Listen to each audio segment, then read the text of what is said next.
The younger brother of the two Herrera brothers, 7-1-1. The lone loss his last fight, 4-round KO at the hands of Christopher Chapman. Like Andre, Chapman is a southpaw.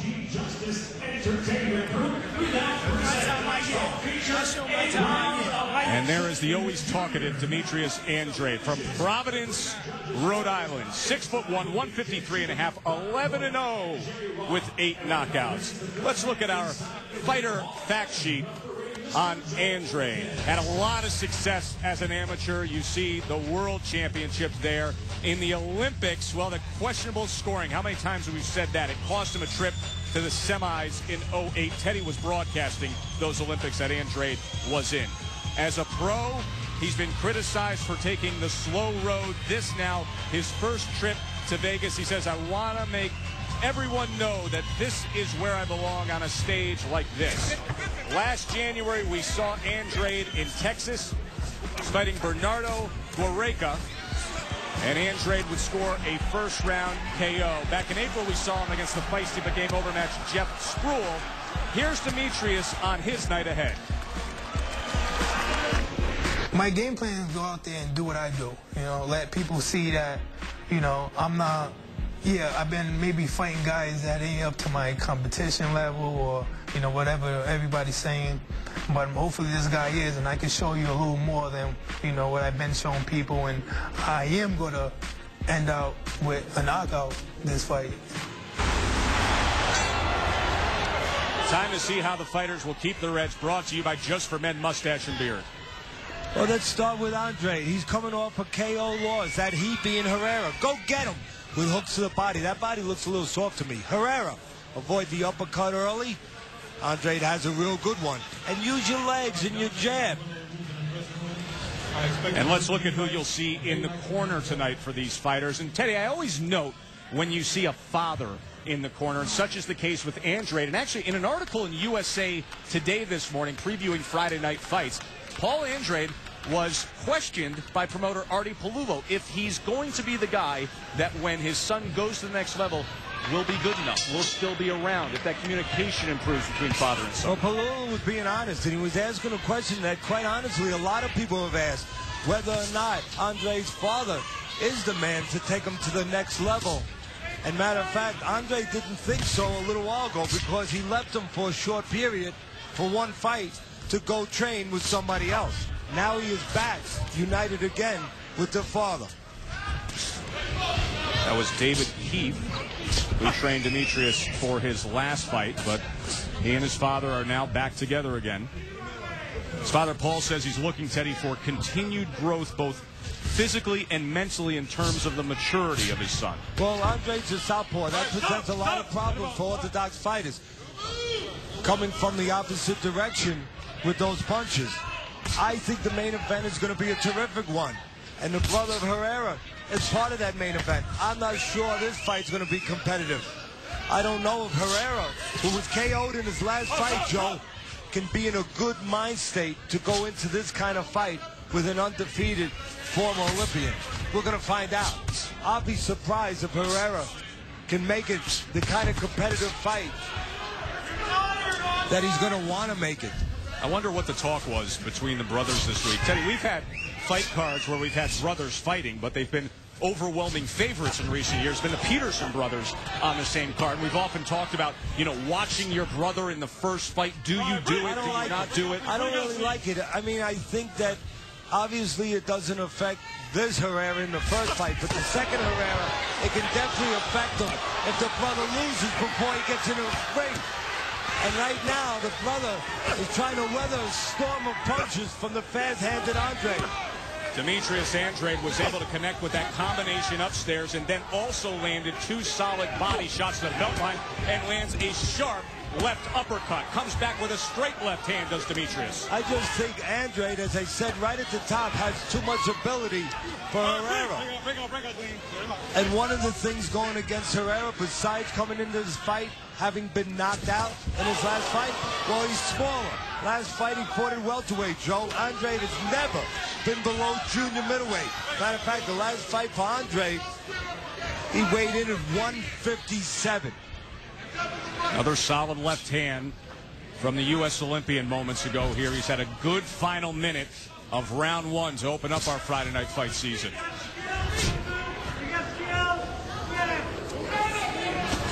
Andrade has a lot of physical ability. Quick hands, good power, good reach.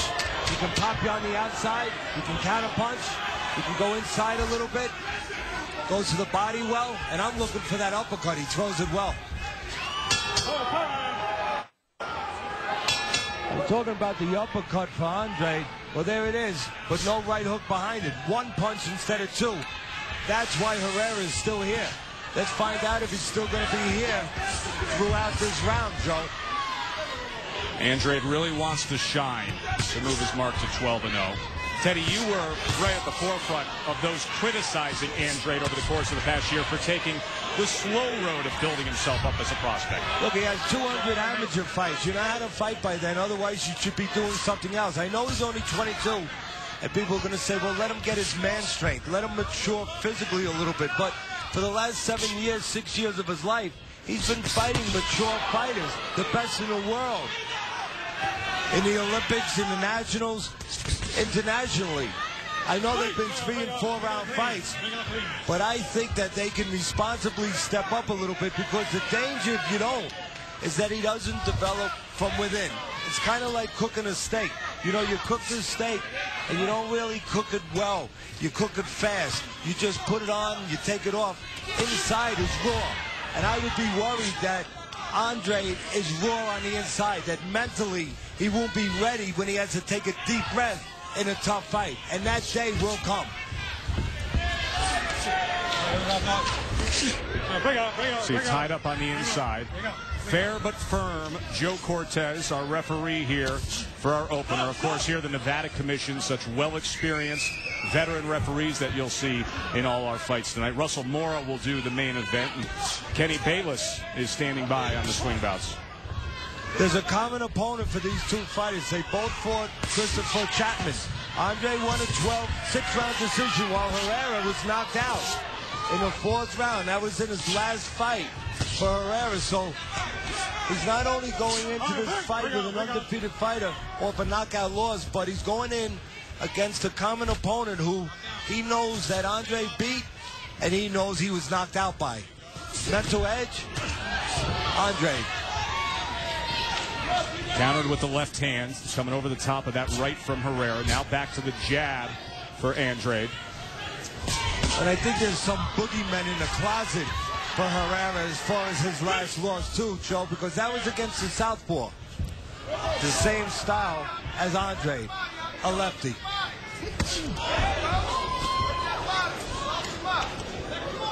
I still do not think this will be a competitive fight. I'm waiting for Andrade to explode here. The tall, skilled southpaw junior middleweight prospect, Demetrius Andrade. More from him and Herrera when we return. Stay with us. Seen him before on Friday Night Fights, and so happy he will be opening up our main event action for 2011. He'll be taking on Mauricio Herrera in the main event, the more accomplished of the Herrera brothers. This is Albert Herrera in the black and silver here in round number 3 of our co-feature, facing the unbeaten Demetrius Andrade.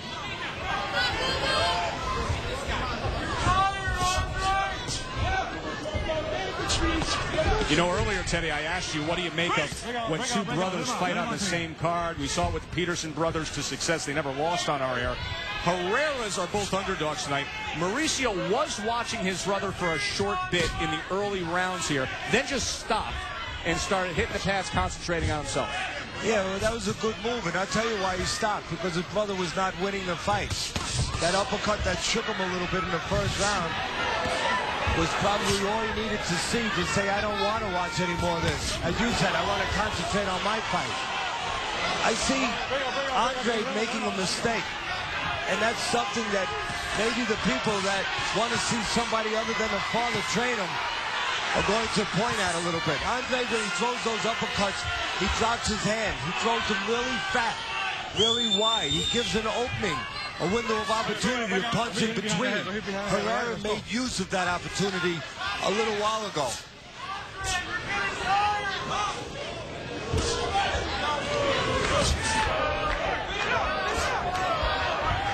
And there you see the brother Mauricio, the older brother of Alberto Herrera, readying himself for the main event as his brother puts forth a better effort here in this round against Demetrius Andrade.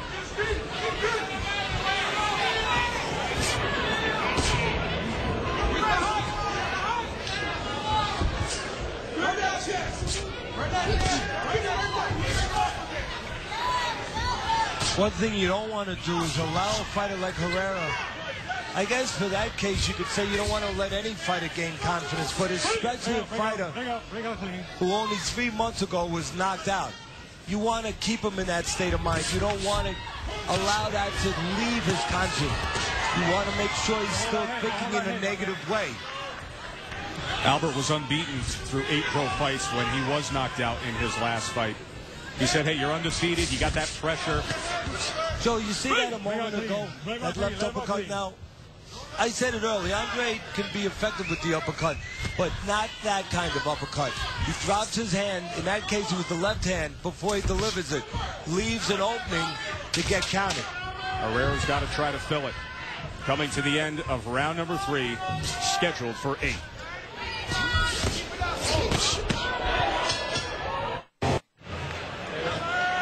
Here's a very dangerous move right here. Look at this left uppercut. Wow. Look how he drops his hand. An opening right here for Mr. Herrera. If he can just look for that and capitalize on that. It's their form, and it will continue to be their form, Joe. You know why? Because that's a habit that was formed in the gym. It has not been corrected, and it will still be there all night, and maybe all through his future. That low looping action all the way down to his knee there for Demetrius Andrade. Let's look at our CompuBox numbers through 3 rounds, and you see Andrade throwing 200 to 111 for Herrera, landing 62. Both men right near 30%.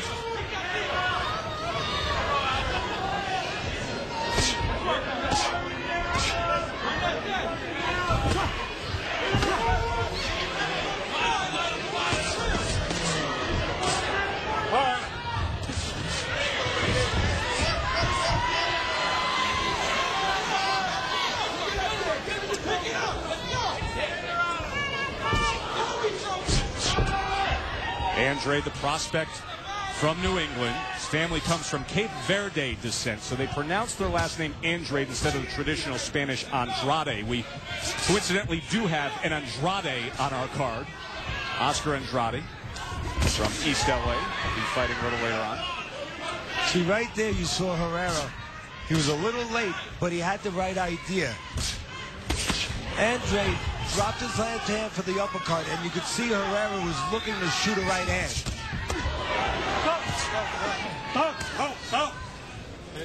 Herrera has a habit that he'll go into that peekaboo a little bit. You know, he'll put those earmuffs up when you throw at him. You throw the jab at him, he'll put those gloves up a little bit, give you an opportunity, like right there, to go to work, to attack the bag, so to speak. Or he's covered up, go downstairs, put punches together. The problem with that right now is Andrade not using that jab enough to put Herrera into that kind of position.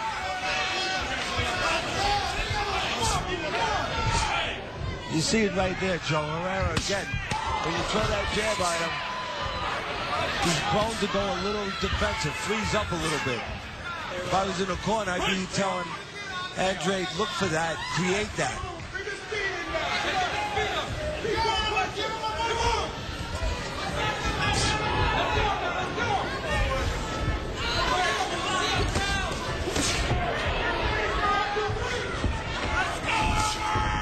Right now, too many one shots at a time for Andrade. Yeah, loading up on that left hand there. Coming to the halfway mark of our co-feature, the unbeaten Olympian in action. That was the scene moments ago in the locker room here as Mauricio Herrera now does take a peek. Wants to know how his brother Albert is faring against the unbeaten Demetrius Andrade. We're back live here ringside at the Cox Pavilion in Las Vegas. Joe Tessitore and Teddy Atlas with you. The season debut of Friday Night Fights. The other Herrera will be coming up in our main event against Ruslan Provodnikov, one of the most exciting fighters we've seen on Friday Night Fights over the course of the past year. You know, to the point that I made earlier, Joe, this is a stressful business if you haven't noticed. You know, 75% of it is mental. You're under threat and the potential of threat and danger at all times. And now you just add to that by having a mother in the locker room who's got to worry whether or not his sibling is going to be okay. Stressful enough business without adding that to the equation. I know brothers go through that. Well, Herrera's going through it tonight. Let's look at Teddy's scorecard for the first 4 rounds, which will show you a clean sweep by Andrade. Did his best work in round number 1, landing a good uppercut and a couple straight left hands. Herrera fared better in round 3, but still the unbeaten Andrade in control. Andrade does know how to fight in close or on the outside, but obviously you would think the choice of neighborhoods tonight would be on the outside with that wingspan that Andrade has. With that reach, you want to see him use that jab. Controlling the outside, setting things up on the outside, and getting full extension on his punches. Very dipped with that uppercut again. Again, the punch is a pretty powerful punch when it lands, but a very dangerous punch the way Andrade is executing it, dropping and giving up defense before the offense. When you're taught properly in the gym, you're never supposed to give up defense to create offense.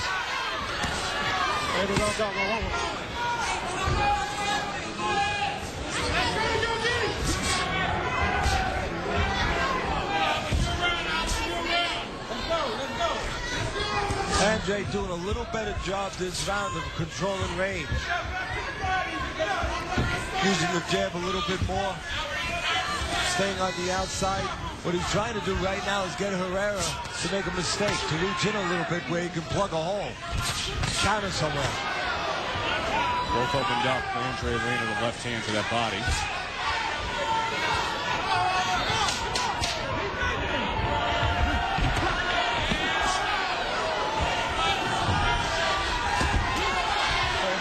End of 5, 3 to go. Back before. Demetrius Andrade getting his words of advice between rounds here. Let's check in with Brian Kenny. BK, what do you have for us? Joe, Teddy, just some the fans out there on Twitter said Gareth Jones saying for a guy with 200 amateur fights, he sure looks easy to hit coming in. That's Andrade. And Tony McGee says he reminds me of Andre Durrell, but without the running. You can comment on that if you like. What do you think about it? You know, Teddy, we've seen that before. It was, one of our fans sending in the BK the fact that, hey, easy to hit, 200 fights. Where was that all the time? Build up that pedigree. But we've seen that before with him. Remember last April, the fight we did with Andrade, where we were saying you can touch him. Yeah, I mean, you can't close your eyes and just reach out and touch him. I mean, by no ways is he a walk-in guy. Absolutely not. Gets tattooed with everything that's thrown at him. But I notice that sometimes Andrade doesn't know how to disconnect from offense and defense. What I mean by that is a lot of times when he doesn't want to work, he doesn't know how to do it without shutting and at the same time shut down his opponent. He just stands in front and sometimes does nothing. He doesn't know how to control range yet. To step out, take a walk a little bit downtown, around the block a little bit, where if you're not working, you don't allow your opponent to work, and you can get a break that way without giving up defense. He needs to learn that. I suppose you could put that in the column of the maturing process that they talk about often, of wanting to see him grow and develop in certain areas. There are the jabs through 5 rounds. See, Andrade has been utilizing it, only landing 20% though. One of the things that surprises me when they send the tweet or whatever those things are that they send to Brian Kenny, because he's a genius. He knows how to, of course, read all those things, and I barely know what they are. But one of the things that kind of strikes me is sometimes in certain quarters, Andrade with those 200 fights doesn't look as confident as you would want him to look. And you start to think, well, with his people being so careful, and in particular his father being so careful and making such a thing about being careful, you wonder sometimes if he doesn't feel that and suffer from that a little bit and say, well, maybe I'm not as good as we talk about. Maybe I'm not as good as we hype me to be, because my own people aren't sure what I can handle. Short left hand by Andrade. Then engages. Herrera comes back, finds a bit of confidence, and puts 3 punches together. Risk averse sometimes can be counterproductive. And nothing complicated by Herrera. Just being game. And as I mentioned earlier, gaining a little bit of confidence, and you can see it this round. And we're getting now into the territory after this round where neither of these fighters have been there. This will be the first time, if we get past the 6th round, when Herrera or Andrade have gotten that distance. Good effort by Herrera in this round.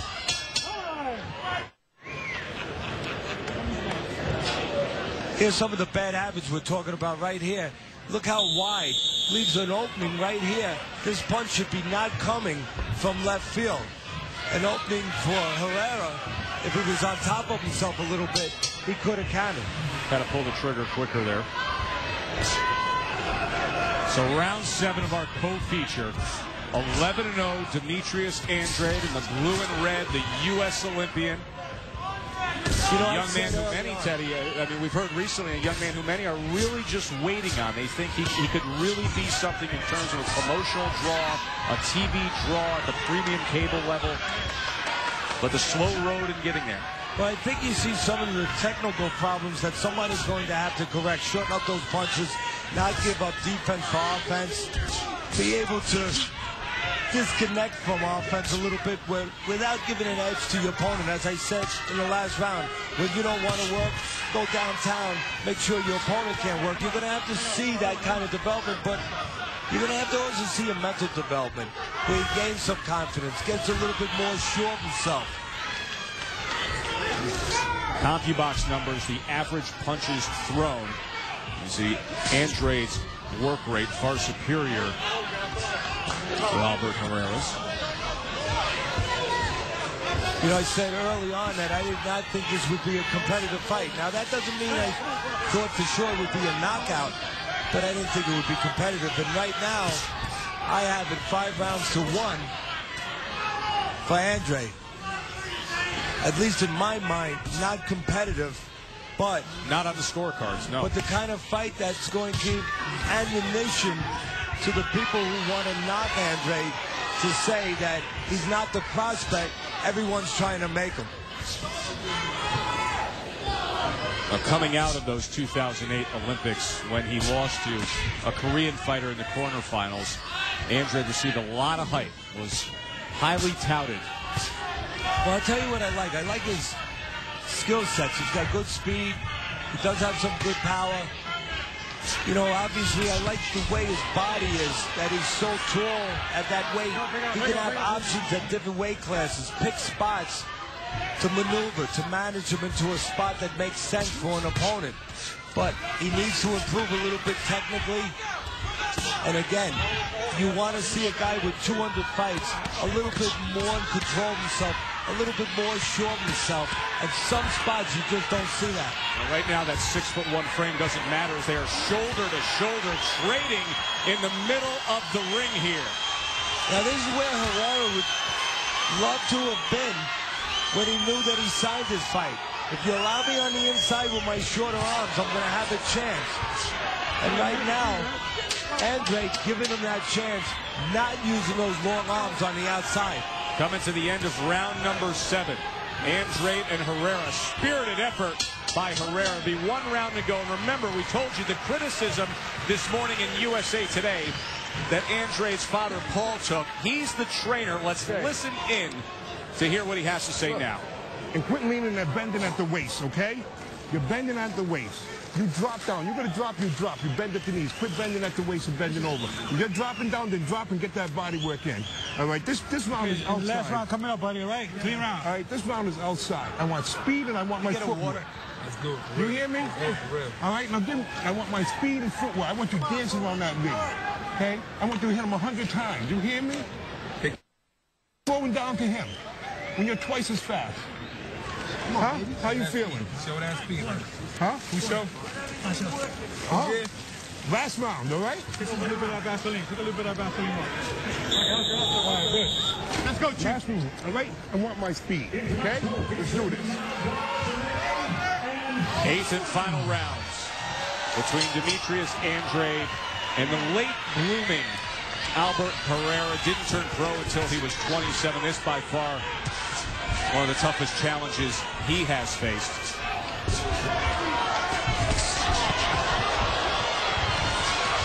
And there's the speed that his father Paul was looking for. Said, I want to see 100 punches. Busy pace being set early on here by Demetrius. But see, for me, I don't want to just see speed. To me, I'm seeing a lot of flailing. I want to see accurate punches. I want to see educated combinations. Punches that are meaningful, that are meant to do damage. Make it count. That are going to go to specific places, not just go through the air. Those punches before were just going through the air. And I want to see him sit down with those punches and let there be power delivered with the speed. Consequential punches, substantial punches. Teddy, are you prepared at this point? You watched Andrade all through the Olympics when you were broadcasting the Olympics in 2008. You've watched the whole beginning phase of his pro career. Are you prepared at this point to say he needs a trainer change?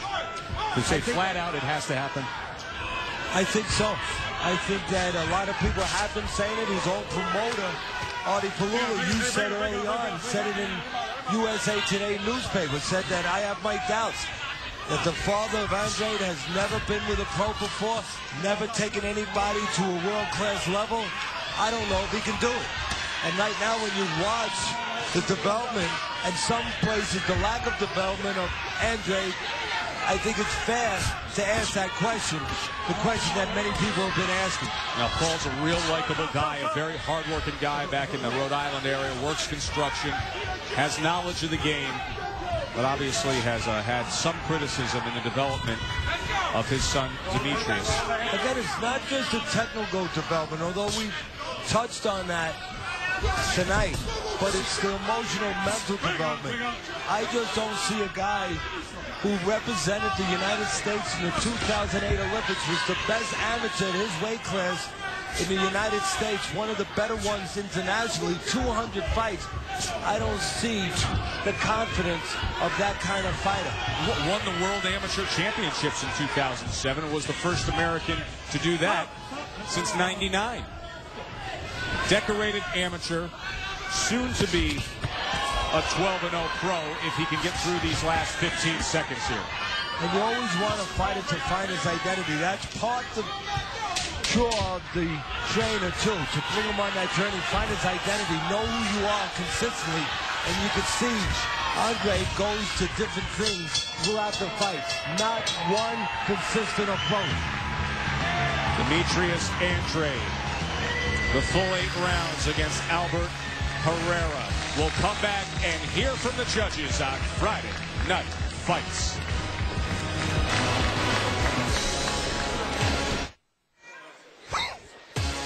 Wrapping up Demetrius Andrade and Albert Herrera. Andrade told us earlier, I'm 22, I'm young, I have a big responsibility. The public can see me grow. Teddy, how much did he grow tonight against Herrera, if at all? Well, watching this package right here, you can see single shots, and that's the problem. Too many single shots. I don't know that he grew in the way that his people wanted him to grow. I think now there's more questions and maybe more doubts than there are answers. CompuBox punch numbers. Remember, they wanted to see him get to 100 in that last round, said his dad. He threw 92, did Andrade. Teddy Atlas's scorecard at the completion of 8 rounds. 79-73, says Teddy. What say the judges ringside? For that, we send it up to the ring to Mike Williams. Ladies and gentlemen, having gone the distance here at UNLV's Cox Pavilion, we'll go to the judges' scorecards. Judge Tim Cheatham scores about 79-73, while judges Robert Hoyle and Jerry Roth both score the fight exactly the same at 80-72, all for the winner by unanimous decision and still undefeated Demetrius Captain Andrade.